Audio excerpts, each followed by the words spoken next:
and climate information require different communication strategies. Explain how group participatory processes can help farmers and understand use complex probabilistic climate information. Describe appropriate roles, strengths, and limitations of uh, three different categories of communication channels: participatory, digital and broadcast media, and institutional channels, and explain the rationale for combining different climate service communication channels when working with farming communities.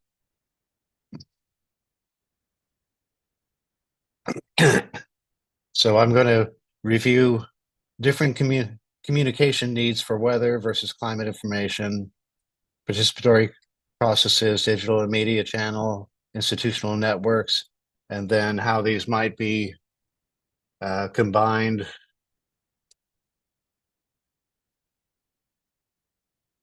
So this may seem like a strange statement at first, uh, but to review, weather refers to the state of the atmosphere in a particular time and place. It includes observations of what happened at particular times, particular days. It includes forecasts going out to about maybe 1 week to 10 days.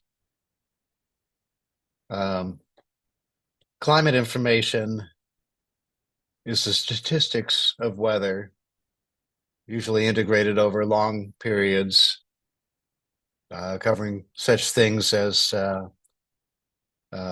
seasonal cycles, variability, averages, variability trends, forecasts at a seasonal lead time, meaning typically 3 months or more, in some cases longer than one agricultural season.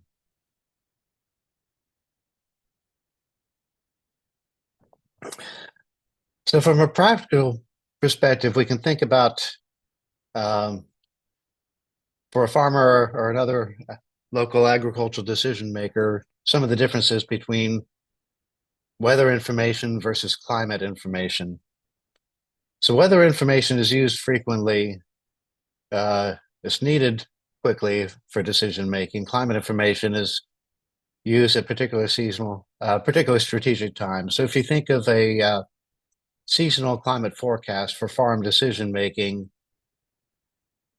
the farmer may only consult that one time at the beginning of the main agricultural season, or if it's a bimodal rainfall climate with 2 rainy seasons, maybe twice in a given year. Historical information would probably be consulted even much less frequently uh, to examine whether the current farming and livelihood system is adapted to the local climate. Weather information is relatively simple. Climate information is more complex in part because it's probabilistic and because of the way statistical information is communicated through things like graphs, tables, maps. Weather information, a decision maker, as we discussed on Tuesday, learns very quickly through trial and error to interpret and act on weather forecasts. But that same decision maker may only experience 30 seasonal climate forecasts. Well, it may take the whole lifetime to experience 30 seasonal climate forecasts. So users need training and support because they don't experience climate information frequently enough to learn through trial and error, through personal experience. So if we think of weather information, simple messages, the frequency of information, how quickly it needs to go out, that's a good fit for communication channels like mobile phones, broadcast media, radio, television. Information at a climate time scale, but the infrequent timing, the training and support that decision makers need seem to be a good fit for things like group participatory processes, group training. There's also a psychological perspective that I'd like to introduce. So the brain has two different decision processing systems, and in this psychological literature, there are a few different names for these two processing systems. But a cognitive psychologist that I had the privilege of working with, Elke Weber, um, in the context of climate, referred to them as experiential processing and analytical processing. So experiential processing is what our brains do uh, from repeated experience. We process information um, from our own experience. If we connect information such as the weather forecast to personal experience memories, uh, this is how we process it. It's a somewhat subconscious and automatic process. We're not necessarily aware that we're doing it, but it does have a strong connection to emotion, and that emotion tends to drive decision making. The amygdala, parts of the brain near the brainstem, are responsible for what we're calling experiential processing, processing um, memories, intuition, emotion. So this is particularly relevant to weather information, which is what we experience and what we experience frequently. Analytical processing is the way that our brains process information and make decisions if that information comes in the form of, for example, statistical descriptions. This is something that we have to be trained to analyze, and it may need even more training to go through the process of incorporating it into decisions. Um, Now, information that comes in this form is prone to several types of biases and decision errors that cognitive psychologists have uh, described. It also has a weaker influence on decision making. If our experiential processing and our analytical processing are suggesting different alternatives, it's hard for us to resist going with the experiential processing because it's so strongly connected to emotion, sometimes even subconsciously. Um, so analytical processing, well, it takes place in the prefrontal cortex.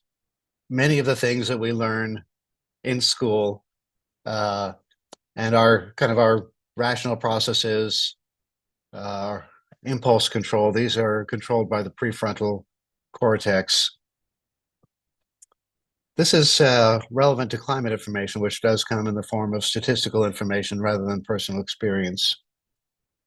The same psychologist wrote a nice article, and in our project discussions, kind of made the case that if you can actually combine our brain's two processing systems for processing information and making decisions, going from information to decision making, can be quite valuable. It can help reduce some of those biases, those decision errors, and by connecting uh, our analytical processing to our experiential processing, it helps bring in the emotion, the strong motivation to make particular decisions. So you'll see why this is relevant in a moment. Um,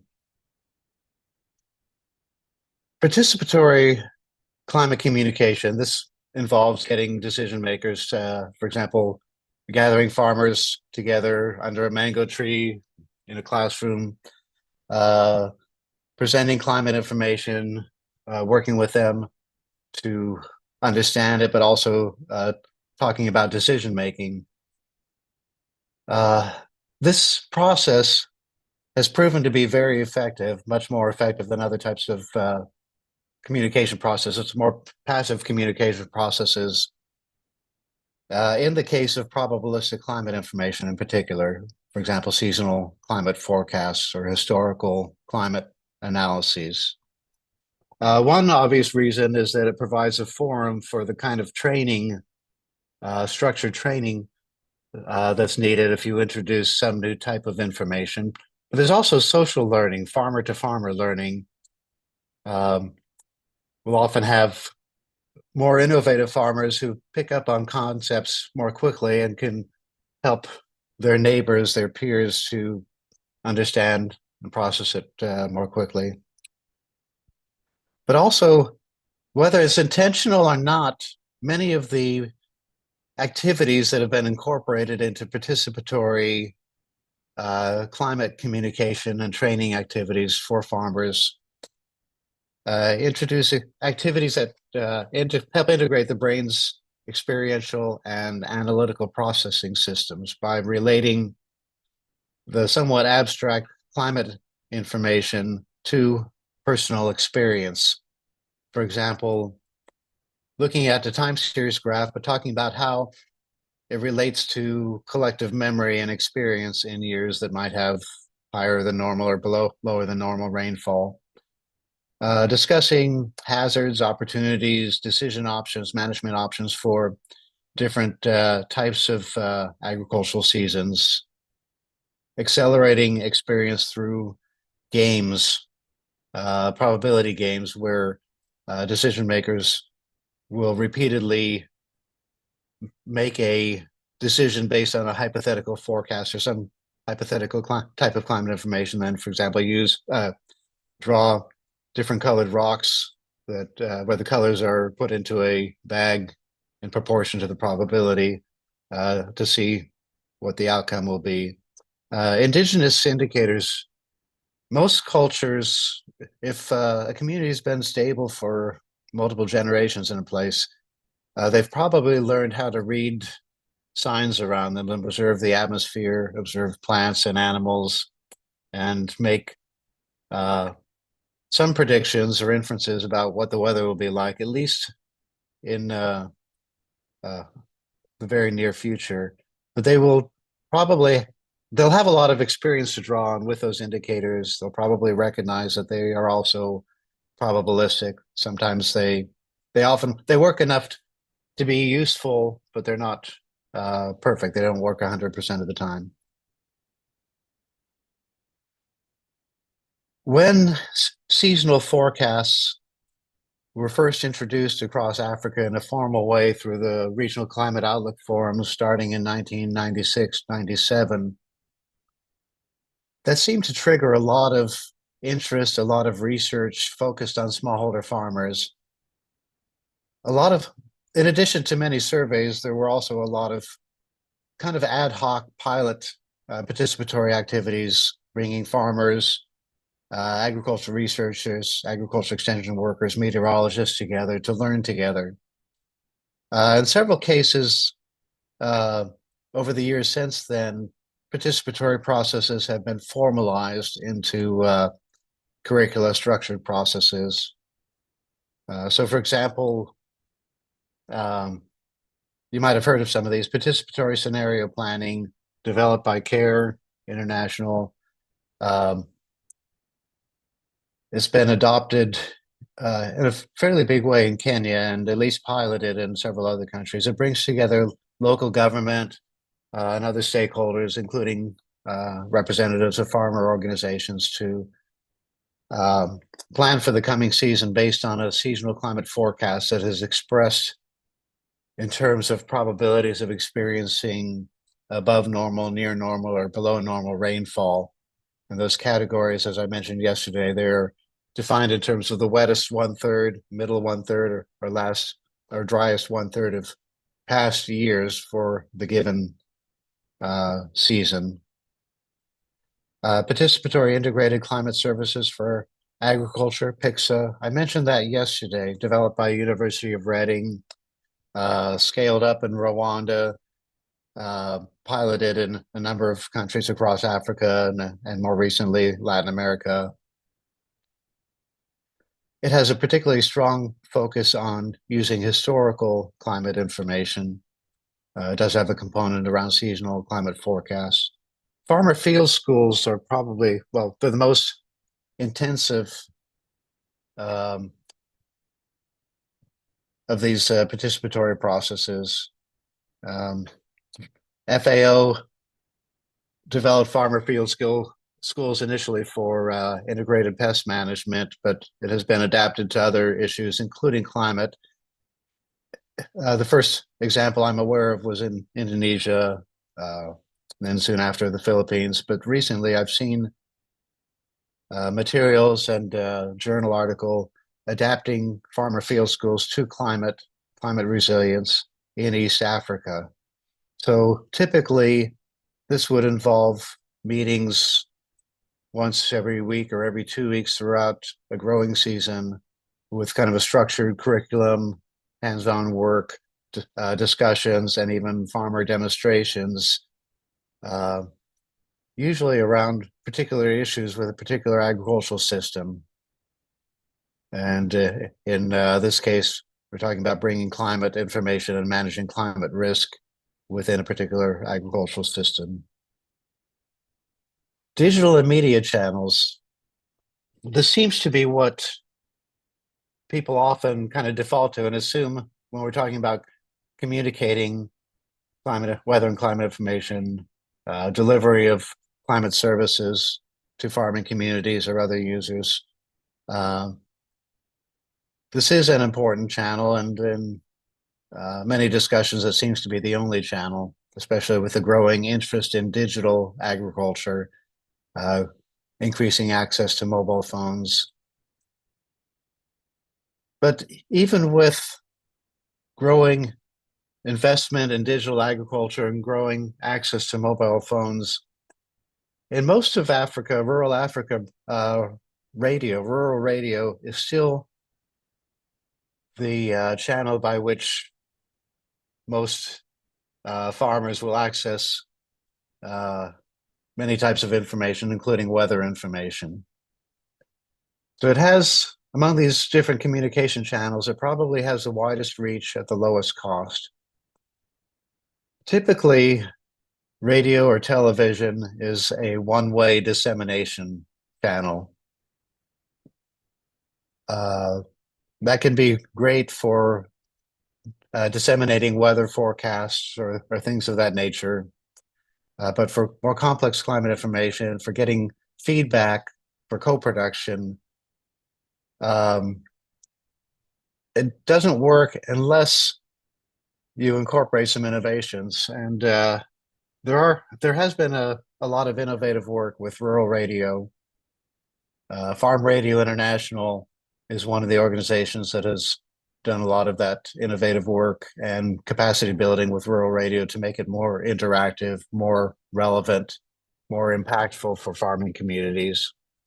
A number of other organizations in Africa have experience with similar innovations, including things like call-in programs where an expert or a farmer, lead farmer might come in, talk about a particular topic, and then invite listeners to phone in and ask questions or even propose answers. Radio listening clubs involves organizing groups of farmers in a village or community to meet together, to listen together to radio program, and sometimes to discuss and plan together in a formal way and even keep records.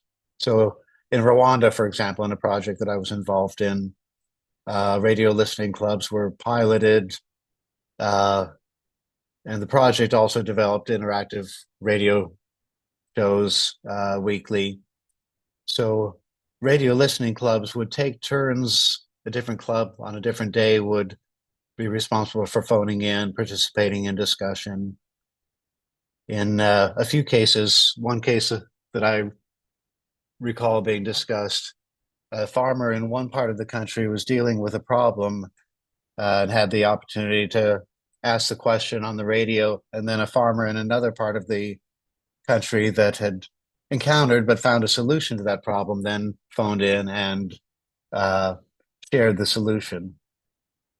So innovations like that that combine radio and mobile phones can make what's normally a one-way dissemination channel a two-way communication channel. Mobile phones, there are many different ways that mobile phones are used. going from kind of passive push to more demand responsive. So mobile phones can be used to push information.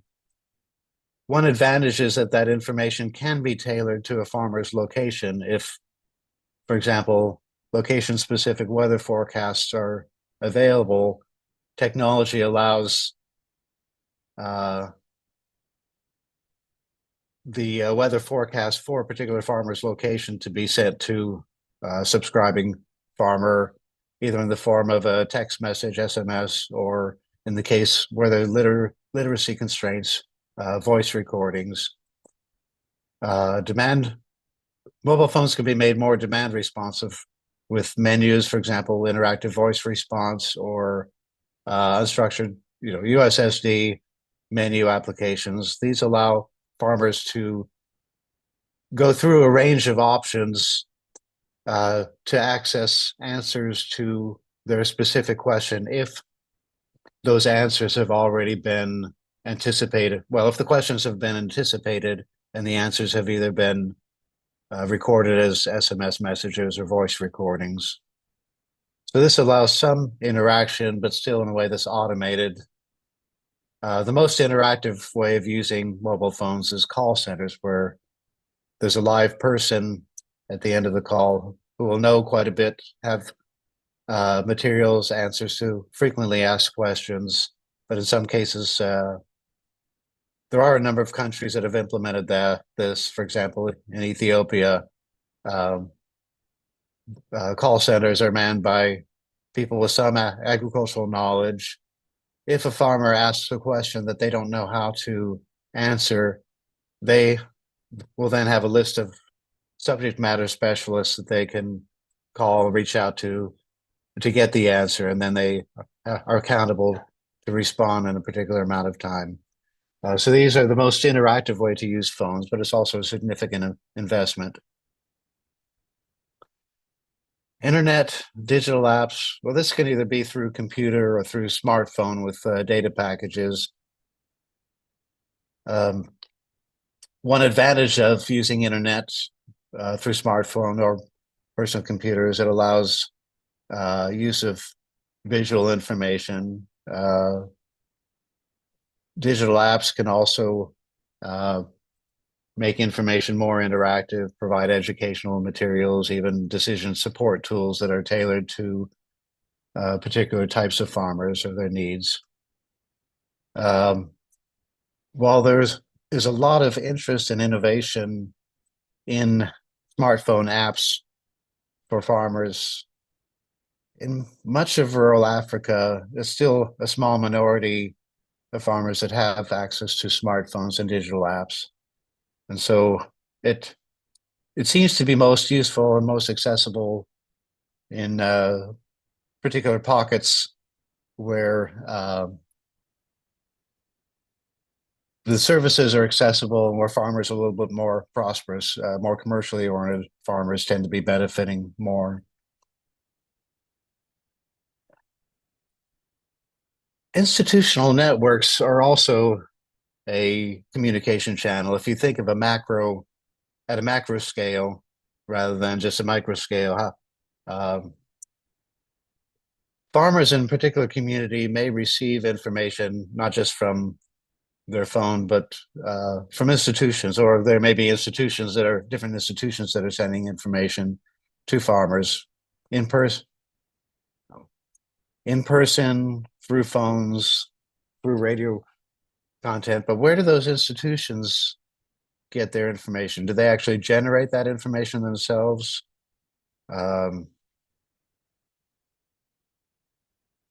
It's actually a really useful and sometimes revealing process to try to map the flow of information from different institutions and even through different institutions. And we can do this from two perspectives. One approach would be a last mile view. Start with a particular farming community and find out where farmers are getting their information, their advice, other types of services that might have a climate component. ask them, well, then when you identify what institutions are active in that community or providing content that they're accessing through, uh, uh, either through meetings or through digital and media channels, then you can talk to those institutions and find out exactly what are they doing, are they generating the information themselves? Do they get it from somewhere else? Are they somehow transforming that information? We could also take a map review and start that at a country level and identify what institutions are playing what role, perhaps starting with the National Meteorological Service, and then try to map how does that go downstream towards decision makers. The picture might look different depending on what your starting point is, but with either approach, it is possible to come up with a map. I have only seen a few that have actually been developed visually in rural Africa. This is one from Senegal. The institutions are in French. It came out of a USAID funded project. It was a Catholic Relief Service, CRS, that led this a series of participatory climate service mapping exercises. Participatory meaning that there were group meetings with farmers and then with other actors. ANICIM on the far left is the National Meteorological Service in Senegal. And then the producers on the right, those are the farmers. Um, farmers and pastoralists. I'm trying to remove photos from the top corner.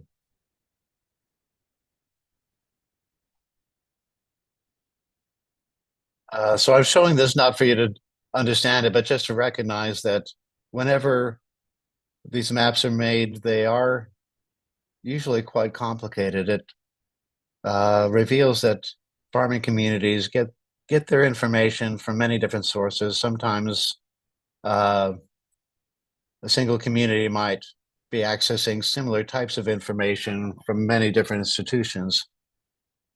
They may or may not know um, what the institution is. They may or may not know whether that institution is generating the information themselves or where it comes from. So these complex international institutional networks uh, provide both opportunities and challenges.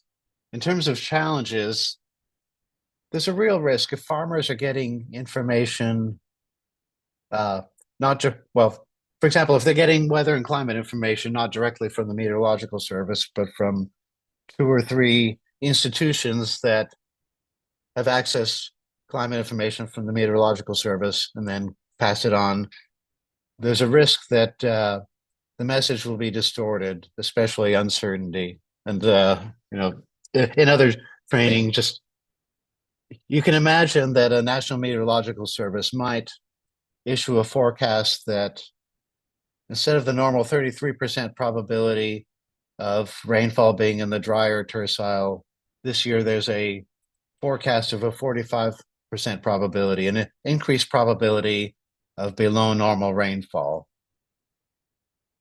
A television or newspaper journalist might decide that they want to make it more exciting, make sure people pay attention. So the headline is the National Meteorological Service predicts a major drought in the next growing season. Well, no, they didn't. But this kind of distortion happens all the time with media until the media are trained. And I know in Eastern and Southern Africa, there are networks that are actively training media professionals to do a better job of communicating information. But other types of institutions can make similar errors and distort the information. There's also an issue of possible competing sources of information. Farmers may get weather forecasts, they may get management advisories from several different sources, Um, who should they trust? Can they even figure out what the ultimate source is? Is one more credible, one more authoritative? Um, so the competing sources of information is a key challenge. And this is actually the chief motivation uh, close to 25 years, well, about 25 years ago to create these regional climate outlook forums to get more of a consensus, a single message about seasonal forecasts. But even still, at the national level, farmers often receive similar types of information from different sources, competing sources.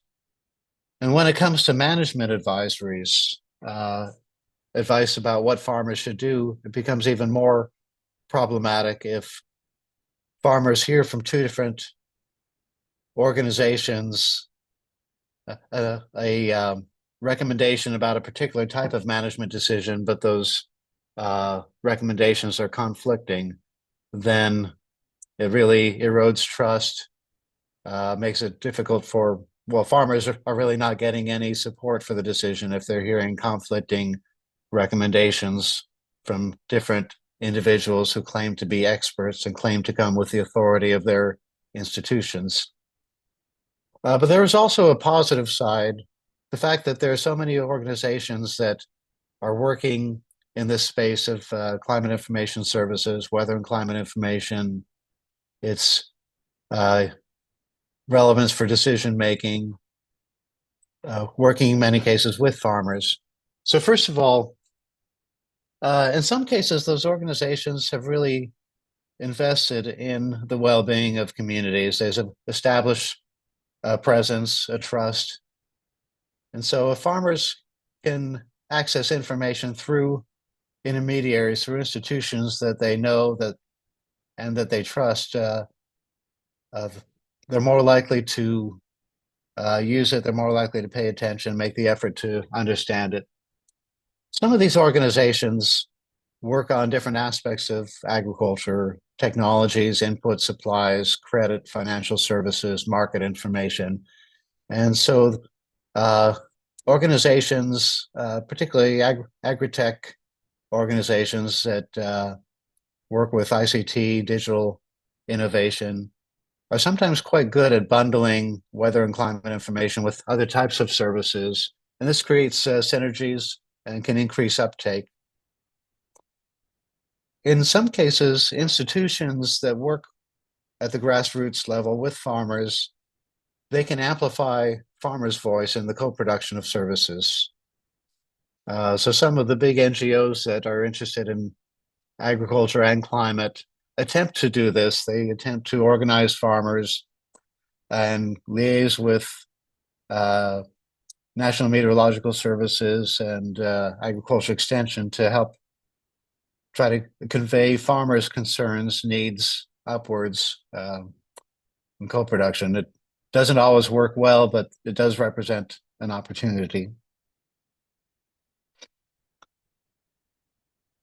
So we've talked about participatory communication channels, face-to-face group processes, and those can perhaps be extended to informal peer-to-peer kin or village networks. We've talked about digital and media, broadcast media, mobile phones, ICT, internet. We've talked about institutions. Is there a best communication channel? Well, as you can tell from this slide, I suggest that instead of looking for one best channel, maybe consider combining channels. I suggest that you should think of different communication channels by which farmers access information as complements and not substitutes. They're complementary, first of all, because they may play different roles. Rapid dissemination, training, facilitating interaction, facilitating feedback. Climate service communication is more than dissemination, and except in special cases, dissemination is actually not very useful. But also different types of farmers may have different communication needs. Literate versus illiterate farmers might need different ways of packaging information. Men and women farmers, because of uh, different schedules or other reasons, different constraints, they may need different communication channels. So in the next session, we'll dive into that a little bit more. So given these considerations, given the differences in between information at a weather time scale versus a climate time scale, the different roles that are involved in climate services in rural communities, differences among farmers, I suggest that the goal of good climate service communication practice in the case of farming communities is not to find the best channel, but to combine channels, communication channels in a strategic manner. And this is actually an exercise when we are developing and transferring curriculum for agricultural extension providers on climate services and climate risk management. One of the activities that we ask them to do is think about the context where they work, think about their location, the community of farmers that they work with, but then imagine that a communication strategy is a matrix. The columns of the matrix are the communication channels by which my farming community accesses information. So this is not the list in a given context. This is just an example. You might think of group meetings, of different types of group meetings, broadcast media, rural radio, mobile phones, maybe internet. There may be many others, like places of worship, family networks. Town crier came up in a recent discussion in Ghana last week.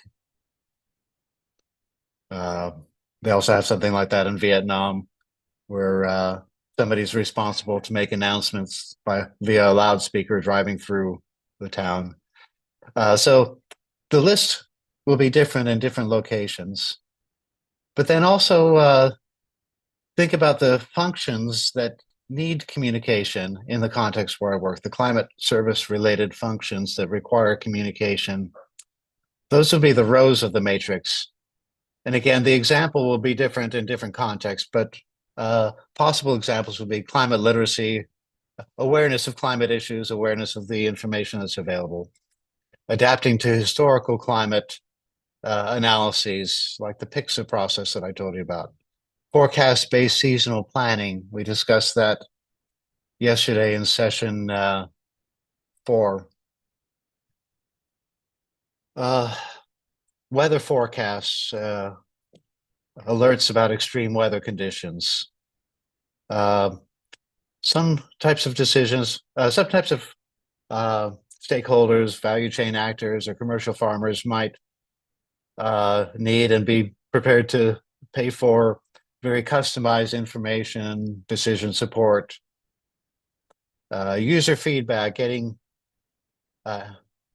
capturing and communicating farmers' voice, farmers' needs back to information providers, supporting different types of institutions, for example, local government, agriculture extension, humanitarian organizations that may need different types of information through different communication channels. The relationship, the communication process might be different in those cases. So whatever the list that makes sense in a particular extension worker's context, in training them, we would ask them to write their list of communication needs, communication functions, and available channels, and then fill in a table to see which channel or channels would be most effective and would I actually use as an extension worker in my specific community or context to support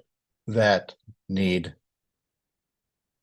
Now, this is not the right answer in any specific context, but if I was doing this generally about based on what I know from kind of a bird's eye view, from the literature and working in uh, a few contexts in different places in Africa, but not really having a lot of experience on the ground. Uh, I would use, for example, group meetings for seasonal forecasts. I would use broadcast media and mobile phones for weather forecasts, weather alerts, and so forth. So again, this illustrates the concept of developing a communication strategy that takes advantage of the synergies, the complementary roles of different communication processes and different communication channels. And this is something that perhaps you could do on your own. Um, I did publish, I did include kind of an expanded version of this table in a journal article, just uh, as a highly generalized view and concept of how to combine communication channels when trying to meet smallholder farmers' needs in Africa. So we went through this content quicker than I had anticipated. So let's see how I did in communicating it. It's time for a quiz. Um, so could you please put the poll up, make it available?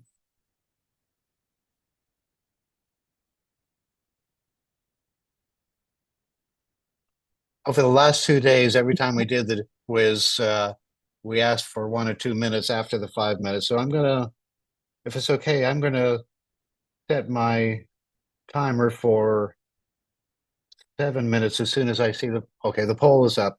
So starting now, 7 minutes.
Prof, we are halfway. We have 188 out of 344 for response. Okay. So on my timer, we have 3 minutes left.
Like on the other days, I'm seeing in the webinar chat, there are a few participants that are having trouble accessing the poll.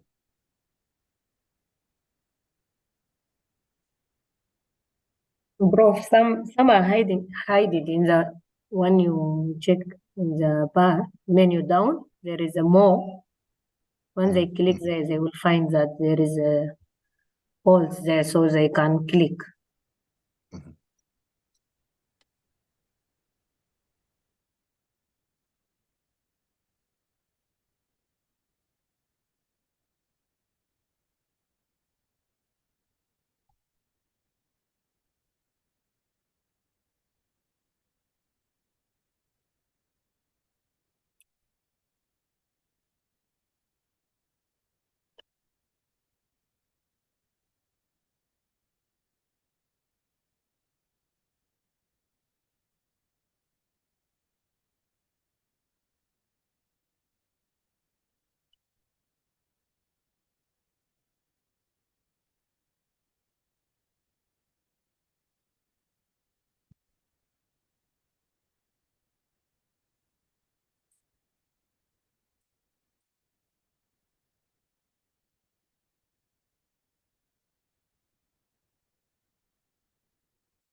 One of the participants who joined late, probably during the quiz time, is asking why it's silent.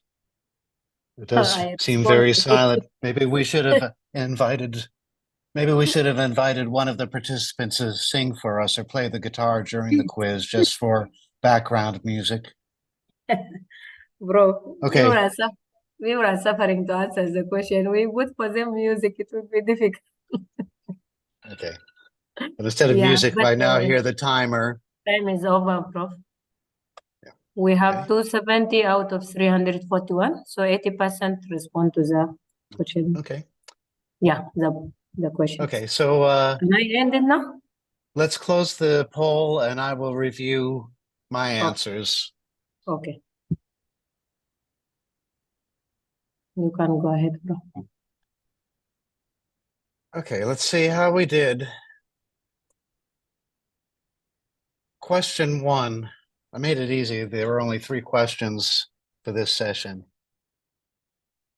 When comparing communication needs for weather versus for climate information, which of the following statements is false? 3 of the statements are true. The statement that is false is that training is more important for weather information because farmers use it more frequently. The fact that they use weather information frequently allows them to learn quickly by trial and error. Training is more important for climate information because farmers don't have the benefit of trial and error and because the information tends to be more complex. The other 3 statements are true. Question 2, which of the following statements about the benefits of group climate service communication processes is false? The statement that is false is that groups provide an opportunity for farmers to access climate-based management recommendations from experts. I've tried to emphasize that the benefit of group processes is to build farmers' capacity to make their own decisions, and that many of the decisions that farmers make at a climate time scale, for example, before the growing season, are very sensitive to differences among farmers in terms of goals, resource constraints, risk tolerance, things of that nature. The other three statements are true. Question 3, which of the following statements about climate service communication good practice is false? The statement that is false is that agricultural climate services should be disseminated through the channel that farmers prefer.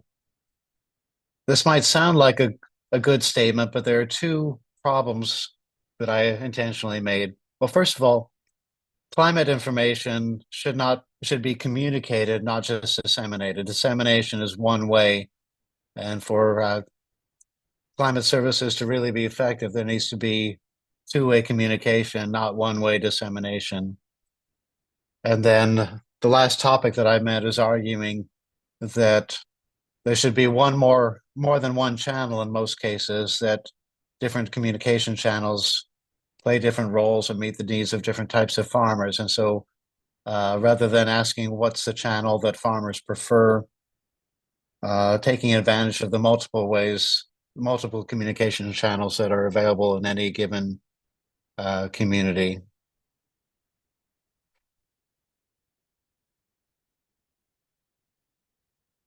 I do see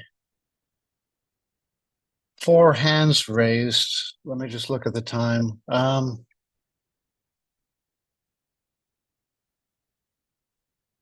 5 hands raised.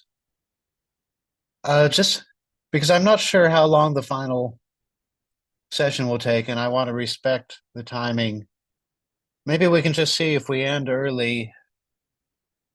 I do want to give Reform an opportunity to speak to what will happen now after we've gone through this pilot webinar.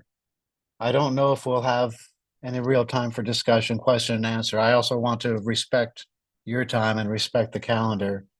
I am very grateful for the degree of participation, but the format means that it's not as interactive as ideally we would like it to be.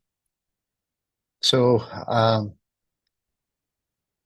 am going to go ahead and set up now the next and final presentation.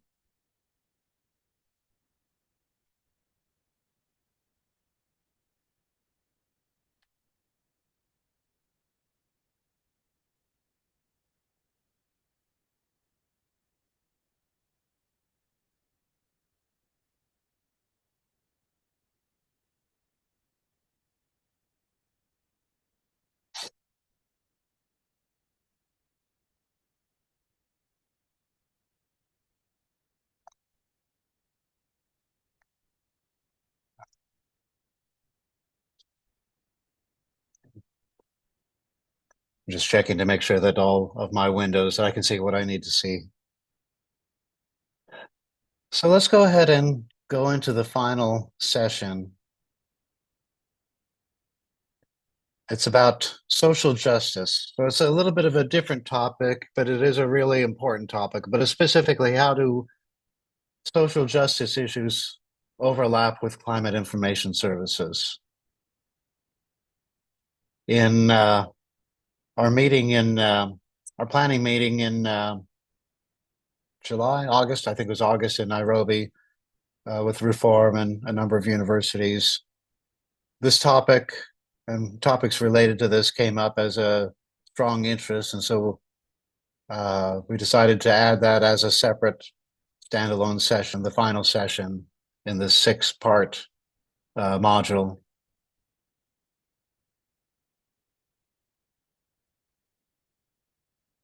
So by the end of this module, you should be able to explain the concept of climate justice, describe how climate data poverty contributes to inequity, identify causes and potential solutions to inequitable benefits from agricultural climate services based on gender, and explain the strengths and weaknesses of public goods versus private business model approaches to agricultural climate services from an equity perspective. So 4 topics: climate justice concepts, data poverty, gender equity, and public goods versus private goods models. There's a rapidly growing interest, concern about climate justice. And the knowledge, the concepts are shifting. So what I'm presenting is not comprehensive. I think before we can talk about climate justice, we need to look more at what does social justice mean and what's the opposite of social justice. So social injustice refers to unequal and unfair treatment of differing groups based on some aspect of their identity. And when we talk about identity in the context of justice, it can mean things like differences in gender, ethnicity, wealth, age, religion, education, perhaps language group, in some parts of the world, caste or social class. So justice is kind of the opposite. It's attempting to correct injustice. So social justice involves the active effort to try to bring about more equal rights, opportunities, treatment, access to resources, well-being in general among all groups. So usually that means improving opportunities, treatment, access to resources, services for groups that are currently marginalized or disadvantaged in some way. So whenever the topic of climate justice comes up, kind of a key concern is that the worst consequences of our changing climate tend to be borne by individuals, groups that are also suffering from other forms of social injustice. So groups that are marginalized for some other reason tend to be the ones who also are affected most severely by climate and particularly climate change. But the other aspect of climate injustice is that those communities, countries who are experiencing the worst consequences are also among the ones who've contributed least to global emissions that are driving climate change.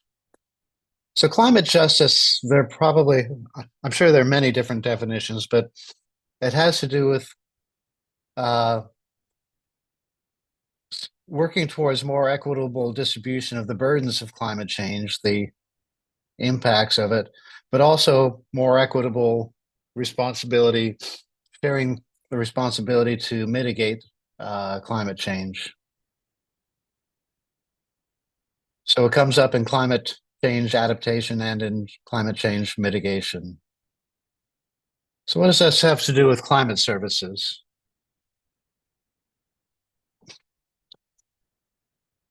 Well, if climate justice applies not just to mitigation, but to adaptation, climate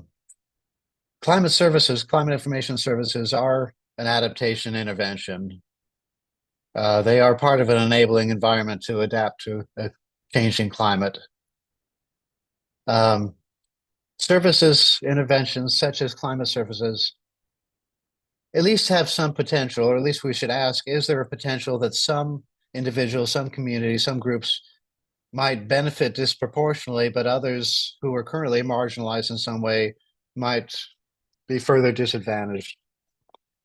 will those interventions reduce inequality, or will they further exacerbate inequalities? And that's a complex question that can be answered either yes or no. And so I'll talk about three contexts in which there's at least some risk, some possibility of climate services worsening inequality, or there are solutions that might allow climate services to reduce inequality.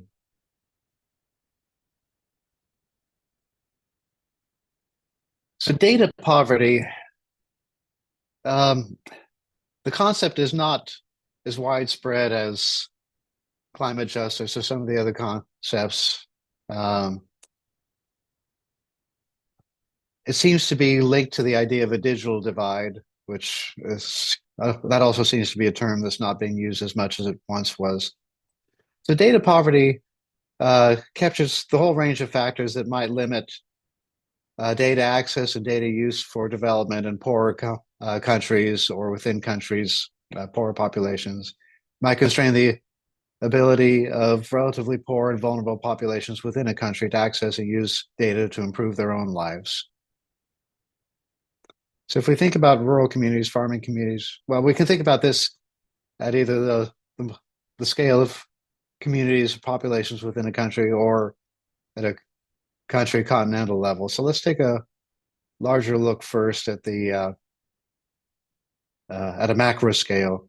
The World Meteorological Organization is the United Nations organization that's responsible for supporting weather and climate services, building the capacity, setting standards and guidelines for national meteorological services, who are the main provider in weather and climate information in essentially every functioning country in the world. WMO has standards and guidelines for almost everything, including how many weather stations there should be in any given context to support any given population. So depending on a few things, particularly population density, they recommend that there should be at least one rainfall station every 15 to 25 square kilometers.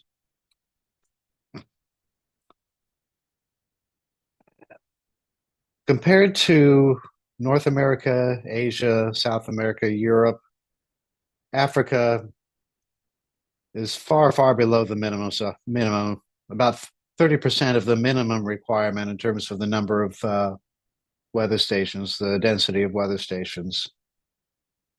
The climate observing infrastructure in Africa is far below what is considered to be the minimum, and far less than other continents, with the possible exception of Australia and, of course, Antarctica.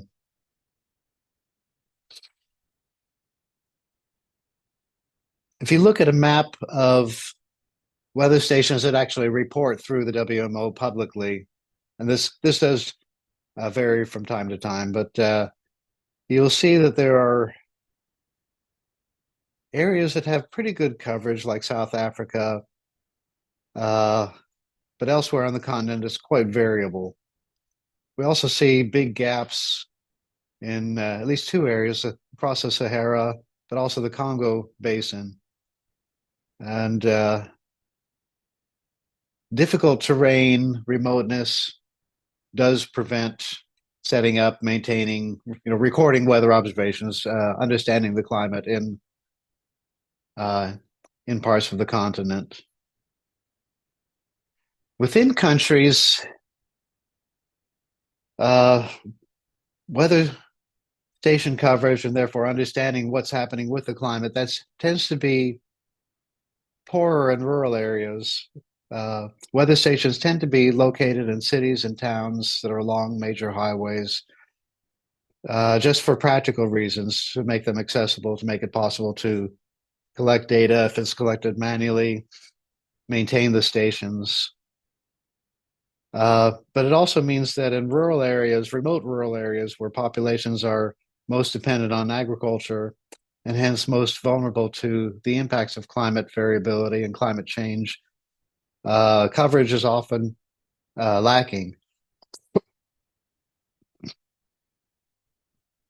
I'm going to show a few graphs that illustrate how this has been changing over time. So this is a very long time series of the average number of weather stations in Africa that report globally through the WMO, that make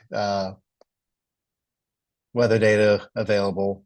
This is not necessarily all of the stations that exist, but these are those that are active and reporting through the country's respective national meteorological services. You can see that from 1900, there was an increasing investment in weather stations up until the 1970s. And then since about the mid 1980s, the number of functioning reporting weather stations across Africa has declined rapidly. This is an impact in general of declining investment. Some of this coincided with European colonizers leaving. In many cases, they were the ones who set up observing networks and maintained them. But it's also, there are other factors, and I'm going to talk about them later in the session, that have contributed to declining public investment in national meteorological services, including observation infrastructure across Africa. So weather stations are sparse across Africa. Their distribution is unequal. At a continental level, within countries, the distribution is unequal and tends to be less in agriculturally important areas, rural areas, and it's been declining over time and continues to decline. So if we plot the number of functioning weather stations in individual countries, we may get similar pictures, often showing a decline over the last 3 to 4 decades. We can also see other patterns. So if you look at the number of functioning reporting weather stations in Rwanda, you see something very troubling happening in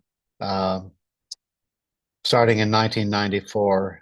And of course, those of you who are familiar know that the country experienced a horrific crisis, genocide, civil war. It lasted a short time, but the impacts on all aspects of life persisted over time, including the ability of the meteorological service to collect weather data. And so there's about a 15-year gap in the weather history of Rwanda because of conflict. And so conflict, as well as neglected investment, can affect climate data. Fortunately, this is an area where there are some technical and capacity building solutions that are helping to at least reduce the data poverty challenge. So I'll highlight the ENACTS initiative of the IRI, my institution. ENACTS, or Enhancing National Climate Services, is an IRI initiative that's supports African institutions, national and meteorological institutions, to overcome both data constraints and capacity constraints to providing actionable information to support local decision makers. So the first step in that ENACTS initiative was to at least partially solve the data poverty problem by filling in gaps in space and time in historical observations. So some of you might have worked with weather data that's available online from satellites or from climate model reanalysis. The advantage of this type of data is that it is available everywhere with no gaps in space or in time. The disadvantage is that the quality tends to be quite poor and in some cases not well known, not well characterized. So using these data directly can be quite problematic. They often have serious biases. But it's possible to combine quality controlled station observations with satellite data. And the result is a high quality product. The quality does depend on the number of stations that go into the merged product, but by merging the two, we get complete spatial coverage on about a 4 kilometer grid at every point in the country, going back about 40 years for rainfall, 60 years for temperature. Countries that have done this, and a growing number of countries, I think about 13 in Africa so far, have gone through this process, produced high resolution gridded data sets. The quality of these national data sets is higher than the best global data sets that are available from a private company or an advanced research institute in the global north, because the National Meteorological Services have just a lot more observational data that go into their products. So the high resolution data becomes the foundation for producing suites of climate information, historical, monitored, forecast in the form of what they call map rooms. So National Meteorological Services, many of them on their website host a set of map rooms in many different forms, but one example from Senegal showing historical rainfall information for a particular location. Well, there's a map view and then a local view. The data and the tools are completely owned by the national and regional institutions. So this is done in a capacity development mode.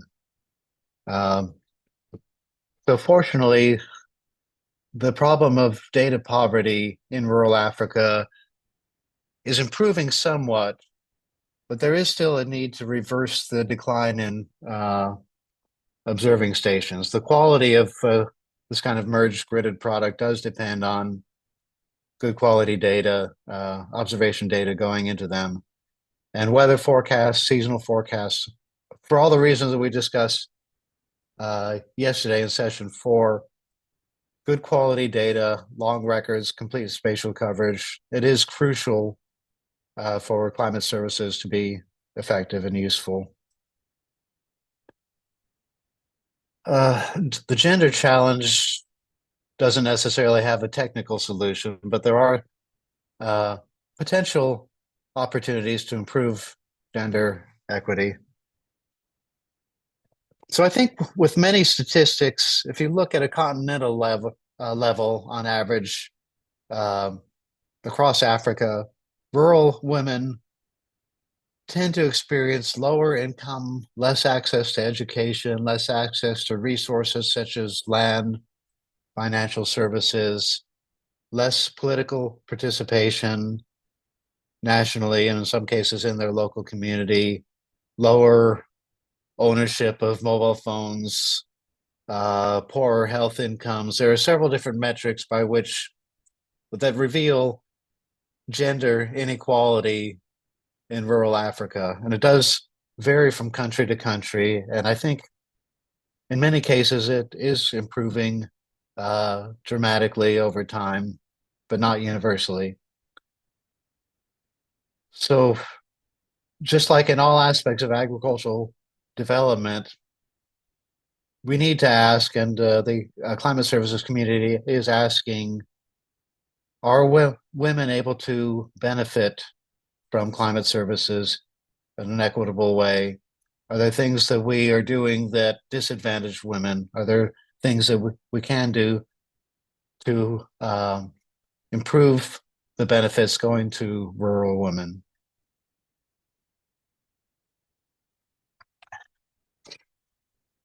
So there are a number of factors that drive these inequalities. A lot of it is about socio-cultural norms. And these are kind of collective expectations about the role of women.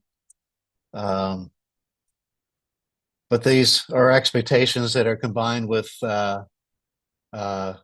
methods of coercion, so that if women don't follow those norms, society or sometimes their own families or communities will put pressure on them, consequences to try to keep them, uh, make sure that they follow those norms. In some cases, there are institutional biases. Um, Historically, agricultural extension services across Africa had a uh, bias towards men. Men were more involved, either, and this is also was also true of producer organizations. Either they tended to favor men, assuming that the men were always a decision maker, or they would focus on crops that tend to be traditionally the man's responsibility rather than the woman's responsibility.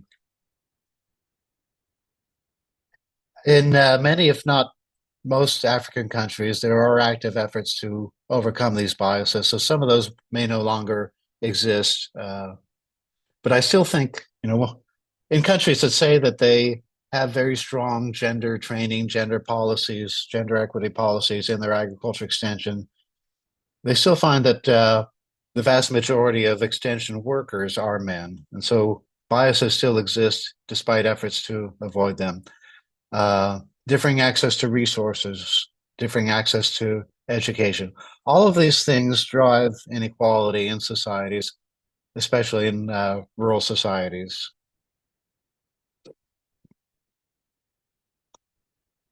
So these things that drive inequality, gender inequality in general, can affect climate services. So climate services,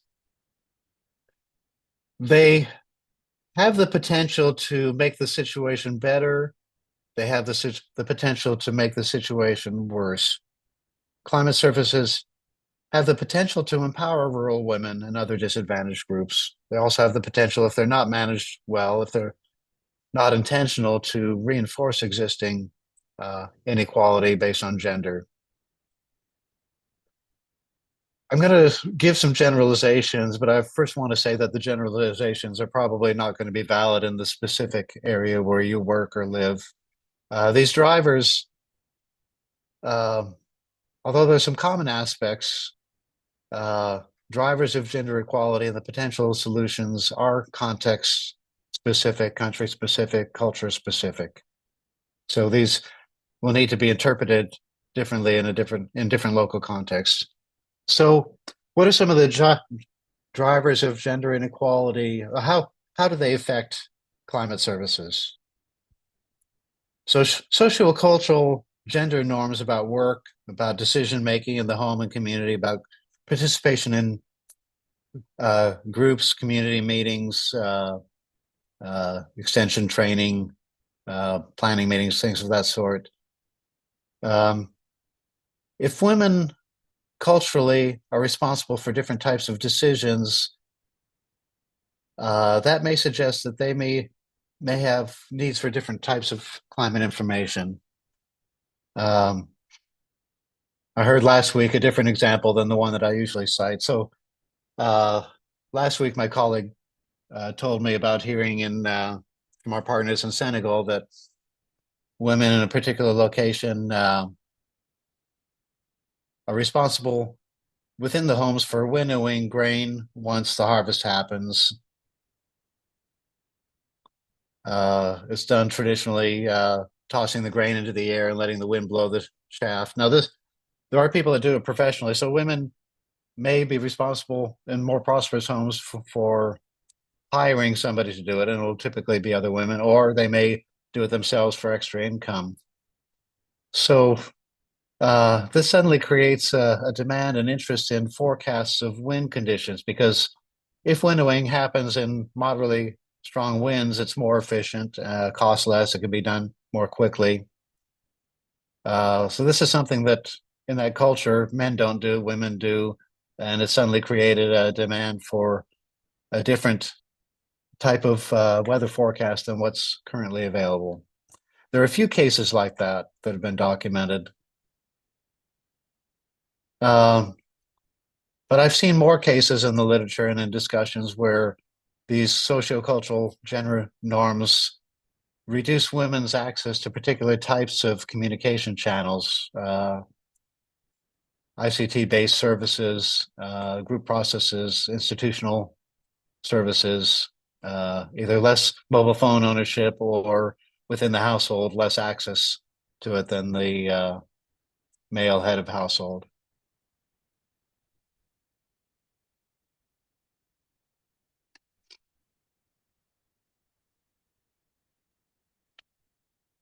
I mentioned about institutional biases towards men or towards crops that are considered to be men's responsibility. And like I say, in the countries where I talk to partners, all of those countries are making an effort in their agriculture extension services. I don't know if they're making the similar effort in producer associations to overcome those biases, but where these institutional biases exist, women may face obstacles accessing information or support training through agriculture extension or through farmer associations. In some case, gender norms reduce educational opportunities for girls in rural areas. So literacy rates, other aspects of educational background may put women at a disadvantage. For example, they can't benefit from text-based resources such as SMS, weather and climate information bulletins, training materials in print form. So each of these challenges does have some potential solutions if you recognize the challenge, if you understand the challenge. It is possible to find solutions if you have the resources to do so. So let's look at some possible solutions, possible opportunities to improve the benefits of rural climate services to women. So in the case where there are different climate information needs, a meteorological service, when they assess needs, there's a case for separately assessing the needs of women and men, but also separately assessing female-headed households where the man is not present because of death or because of migration to an urban employment opportunity.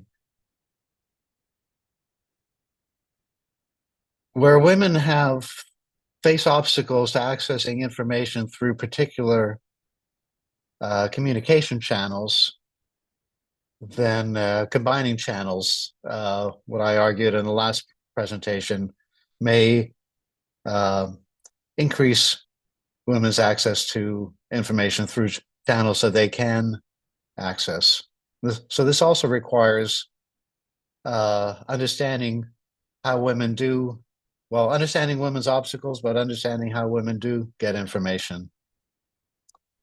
If there are women's groups, if women gather at health centers, when they line up to collect water from the well, these might be opportunities to share information if women have a hard time accessing it through other group channels. One aspect of differing cultural norms is that women often are expected to play a greater role in various household, childcare, domestic, household responsibilities and chores within the home. And so their schedules may be different. They may not be able to access, they may not have the time or mobility to go to meetings that are far away. They may not be able to access radio programming or meetings at the same time that men are. And so scheduling broadcast media, scheduling meetings, locating meetings where they're accessible to women, where they accommodate women's schedules, can help reduce this obstacle. But also partnering with women's groups that might exist within a community to deliver information and to build capacity. This can be quite powerful if existing institutions are not serving women, if other agricultural institutions are not serving women adequately. One example that came up last week in a discussion in Ghana was village savings and loan associations that are specifically for women to help them with their financial management. Those gatherings were proposed as an opportunity to build women's capacity to access, understand, and use climate services. Agricultural extension workers, other professionals who work with farmers, if they are trained to recognize when gender or other factors like age or status adversely affect participation in a group meeting, this may help them to, if they can recognize when these dynamics are happening in a community meeting, they can either decide to organize separate meetings for women or work actively to encourage the participation of women. When women face education and literacy constraints, compensating for that by providing more training, participatory group communication and training processes can be very valuable in building their capacity, leveling the playing field with male community members who may have had more education. But also making sure that information is provided in local languages and in audio and video formats and not just text formats. So as I mentioned, gender challenges can look very different in different cultures. Agricultural professionals from that culture may not really be aware if they've grown up with a particular social norm, social expectation. They may not even recognize that there is a bias against women. And so sensitizing them and really understanding what are the dynamics, what are the constraints within a particular context does make it possible for women to be served more equitably. So then the final topic that I want to briefly go over in terms of climate justice and climate services is the debate that's going on right now between public goods versus private goods approaches to climate information services.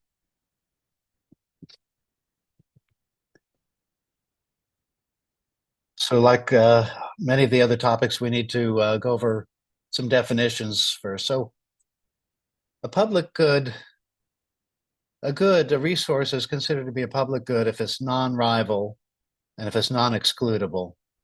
So non-rival means that use by one individual does not prevent use by another individual. So information is an example of a resource that it's not consumed when it's used. Streets, public infrastructure, those are other examples. If one individual uses it, it's still there, still available for others. Non-excludable means that individuals who use it cannot be prevented from making it available to others. So if we think, for example, of information, let's say an individual pays for information. That information is still a public good, even if somebody pays for it, if they're not prevented from sharing it with others.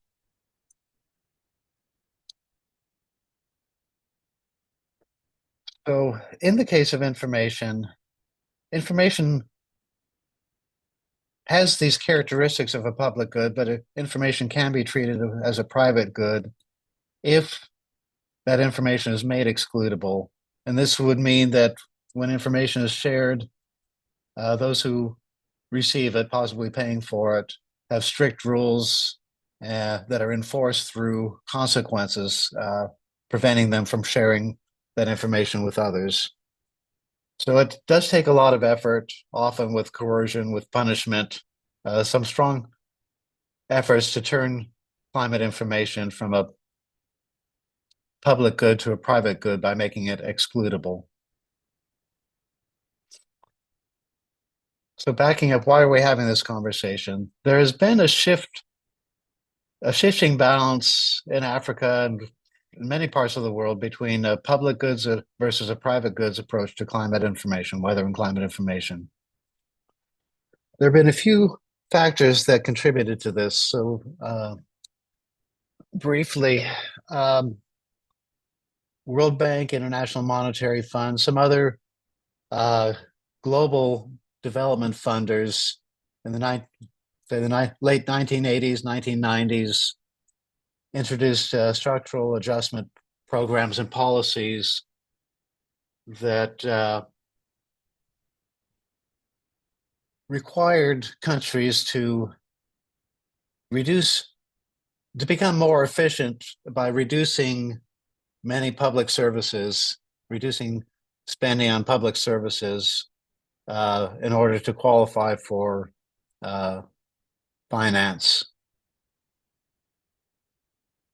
And so this in general led to less government investment in public services like agriculture extension and the National Meteorological Services, and efforts to at least partially privatize some of those services. In some parts of the world, including and particularly Europe, Western Europe, a number of countries started to privatize and commercialize their national meteorological services, or at least aspects of the national meteorological services. So the World Meteorological Organization was caught between the arguments for keeping climate information, climate data in particular, a public good, as it is in the United States and I think Australia, some other countries continue to treat it as a public good, versus Europe and some other countries some other parts of the world that were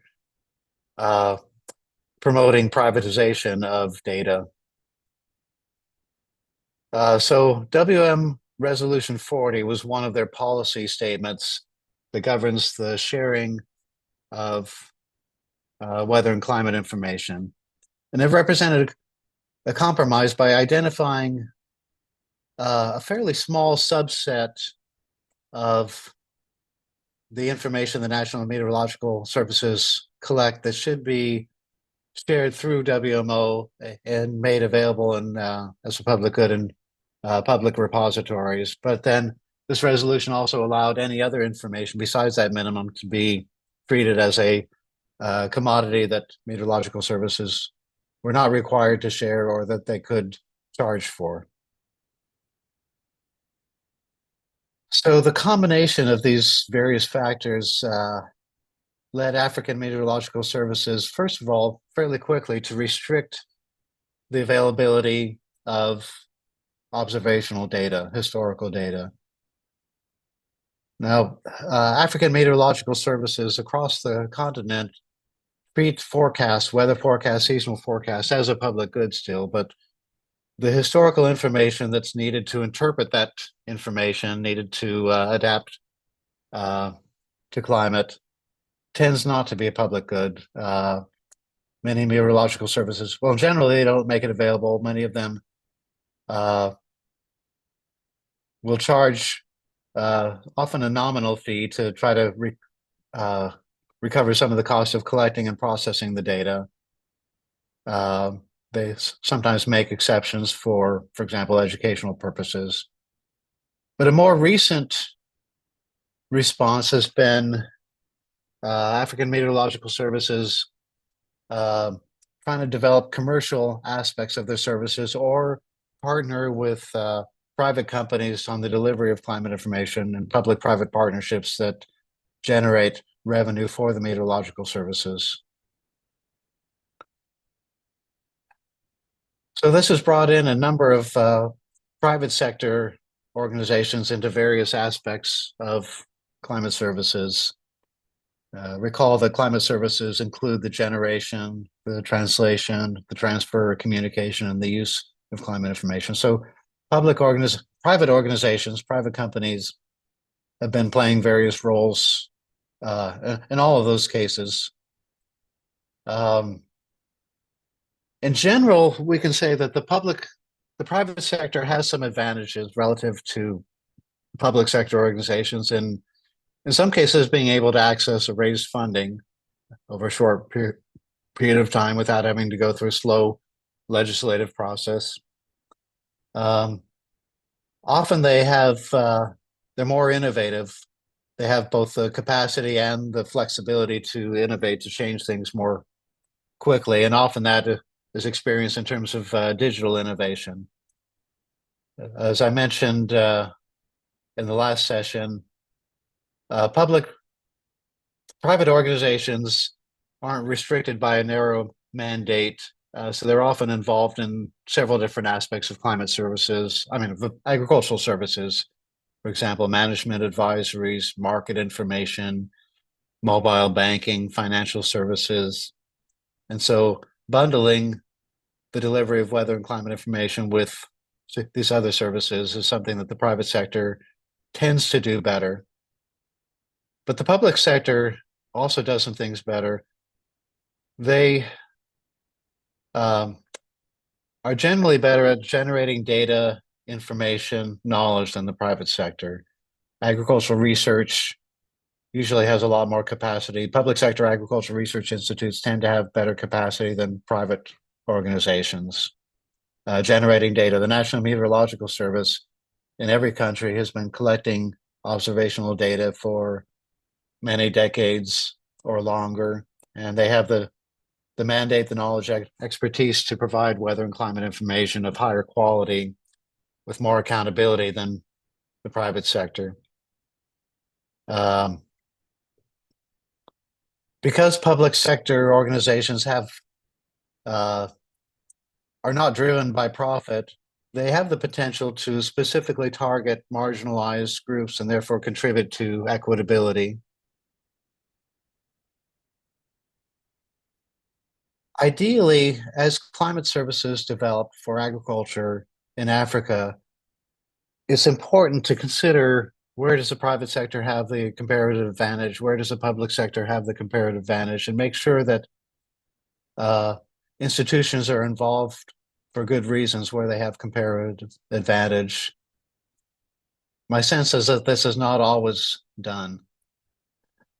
But I want to focus on the case where climate services, either delivered by private sector organizations or in some kind of a public-private sector partnership with the National Meteorological Service, provide weather or climate information based on some kind of a user pays model. There have been a number of studies of the willingness of farmers to pay for weather and climate information. It seems like they seem to be more concentrated in West Africa than other parts of Africa. They often use what's called a double hurdle model. So the first question is a farmer willing to pay a non-zero amount? And then the second question, if they are willing to pay something, then estimating how much they would be willing. So you'll often have two average numbers, the proportion of farmers that are willing to pay, and then those who are willing to pay, what's the average amount that they would be willing to pay. So there have been 2 or 3 published studies since I put this together. But I want you to look at the third to the last column. This is the percentage of farmers that say that they would not be willing to pay any amount of money for weather or climate information. So it does mean that a user pays model for climate services for farmers will exclude a large percentage of farmers. And the farmers who are unable to pay for climate services are disproportionately relatively poor subsistence-oriented farmers or women farmers who may lack control either of household finances or even mobile phone access within the household. And so there's an important concern that I think is not getting enough attention. User pays models that are trying to overcome constraints in public investment in climate services carry the risk of exacerbating wealth-based inequalities. And so the solution to this includes not depending 100% on user pays models. The there is a case for targeting commercial services to commercial farmers, those who are more able to pay, value chain actors. But it's crucially important to make sure that farmers who are unable or unwilling to pay for climate services are not excluded and not put at disadvantage. We don't, well, from an equitability, from a climate justice concern, it's important to not allow climate services to put farmers who are already marginalized at disadvantage. Okay, we're doing okay on time. There's a little bit less content in this presentation than a few. So let's see how you do in absorbing it. Could we go ahead and put the poll on, and I'll set the timer again for 7 minutes. Okay, 7 minutes starting now.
Prof, 2 minutes remaining. 133 participants responded out of 337, Okay. 40%. Okay. Yes, on my timer, I have a minute and 40 seconds left, so we can give them that full amount of time. Remaining 2 minutes, 1.5 minutes. Yes. I am hoping that we can spend a little bit of time at the end to hear from Reform about next steps, if that's okay.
Okay, my timer has just gone off, so let's remove the poll and review the answers.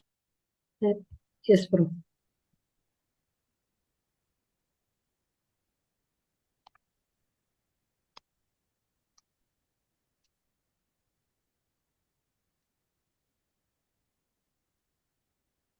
Let's see how we did. Question 1, which of the following statements about climate justice is false? There are three true statements. The one that is false is that climate justice is based on international law limiting emission of greenhouse gases. There's still a lot of ongoing basis, but the ongoing debate about trying to establish international agreements, but that is not the basis for climate justice.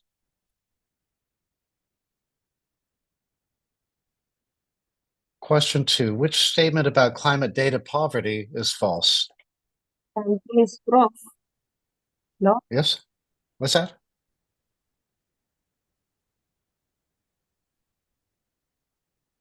I heard a question or a comment.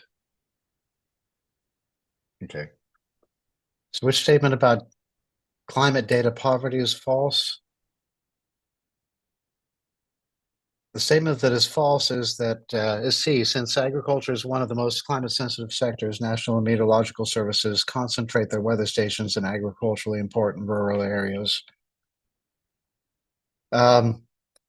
Unfortunately, this is not true because those agriculturally important rural areas tend to be more remote. They tend to concentrate meteorological, weather observing stations in towns, cities and towns because of accessibility constraints. Question 3, which of the following strategies is least likely to ensure that women benefit equitably from climate services?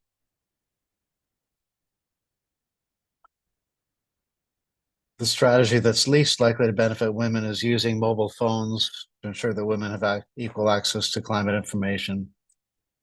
Because mobile phones, women on average tend to have lower ownership rates of mobile phones, but also they tend to, within households in some cultures, they have less access.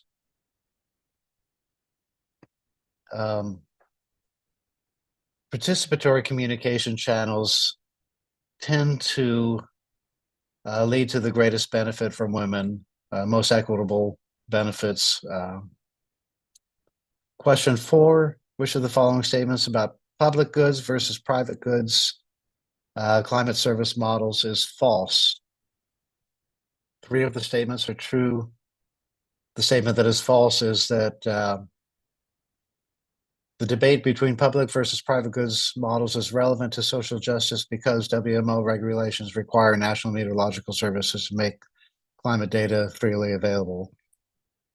They make a very small subset of data available for research purposes.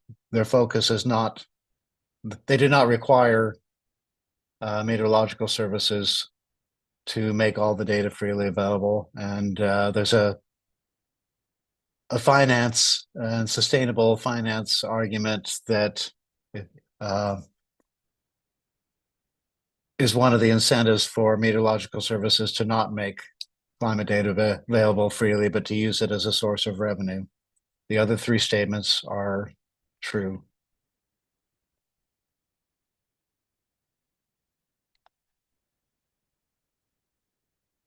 So that's it for the content itself. I do want to thank all of you who participated for your interest, for your involvement. And again, I do recognize that the format has not allowed the amount of interaction that's desirable. So I wonder, Florence, are you in a position to talk with us, to tell participants about the next steps, what will happen now, how and when content, the PowerPoints, the reference guide, printed material will be made available? And what other, there are questions also about certificates and, well, yeah, so I've seen quite a few questions about certificates and about access to the materials.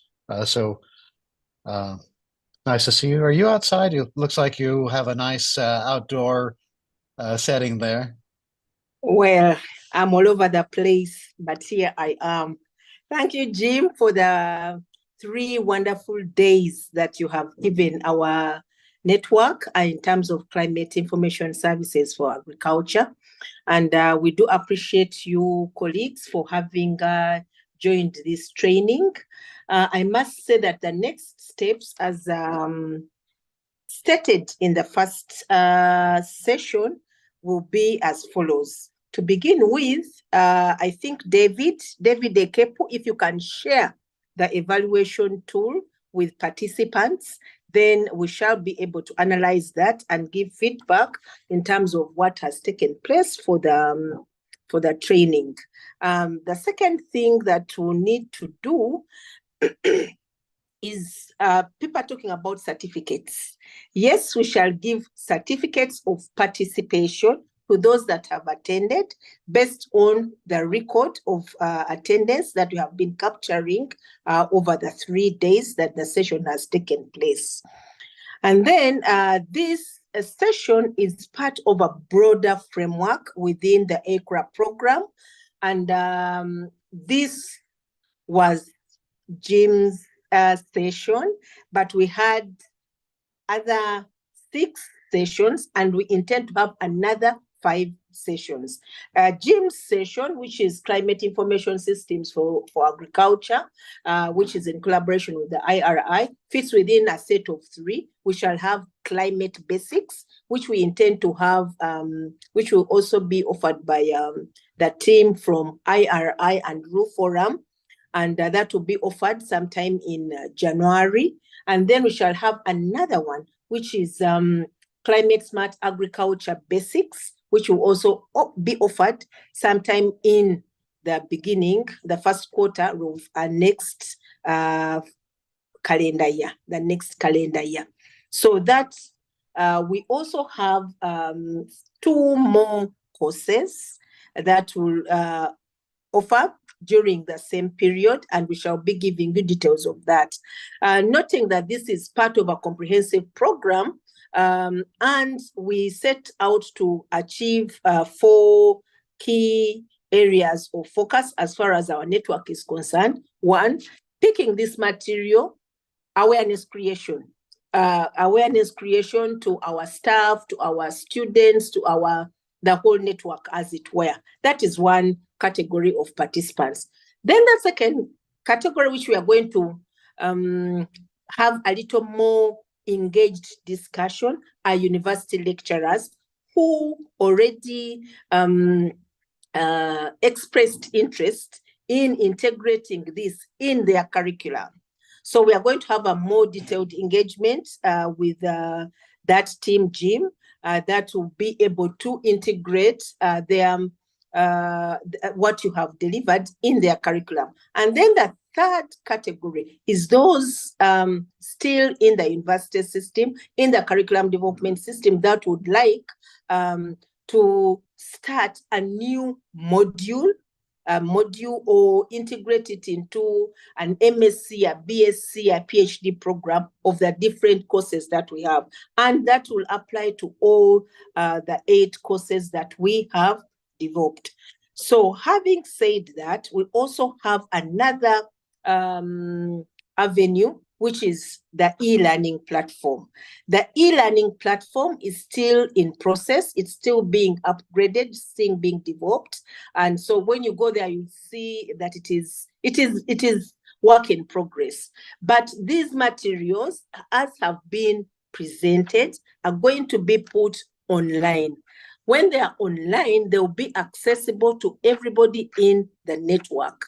And that includes both students, undergraduate students, graduate students, as well as other actors in this climate basics and climate information and climate smart agriculture space. So that will be available, and we are going to fine-tune the materials, even as presented by Jim, to make them suitable for an online audience. So that is the next step as far as this specific program is concerned. But at the same time, the materials, the PowerPoints and the readers and the reference guide will be accessible online when we have that process nicely structured out. So those are the next steps that we have, and we imagine that by the end of January, we shall have all this nicely packaged out and ready for rollout for some of the programs, most especially, I think, the one that Jim is having. We shall, however, subject it to additional input from colleagues on the continent for just to plug a few gaps, or if there are any omissions and commissions, plug those ones, and then we shall be able and ready to go. Otherwise, I want to thank everyone on this call. It has been consistent for the 3 days that we've had this program, and I want to thank you very much, Jim. I know it is very early in the morning where you are, but you have been very resilient. Maybe it is one way of showing us how climate information systems can be resilient as well. So thank you so much for being part of this process. So I want to thank you. The certificates will be given based on those that filled the evaluation form and those that have attended, and they are electronic in nature. We shall send them to all of you. So thank you so much. And thank you, Florence and Reform, for making this possible, for organizing it. I've enjoyed and benefited, and I greatly appreciate the participation of almost 350 of you throughout the 3 days. Thank you. Okay, thank you. Okay, great. Thank you. Nada, do you want to say? Maybe just a quick one. First, thank you, Prof, for this rich training. I've learned a lot about climate change myself. For the participant who want to follow Reforum social media or to know about the trainings, please, you can visit Reforum website, or you also visit Reforum blog, and as well as you can also follow us in LinkedIn. So we are in different social media, and as well we have Reforum Weekly. So you will not miss to know about the trainings in all this Reforum. social media and other forum platforms. And thank you for all the participants for attending all this. It's not easy to sit for 2 hours to listen, especially when it is virtual. But thank you. And we'll see you in other events. Thank you.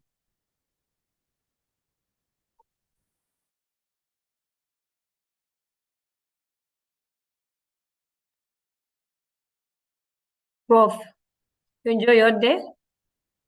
It's okay. Bye all.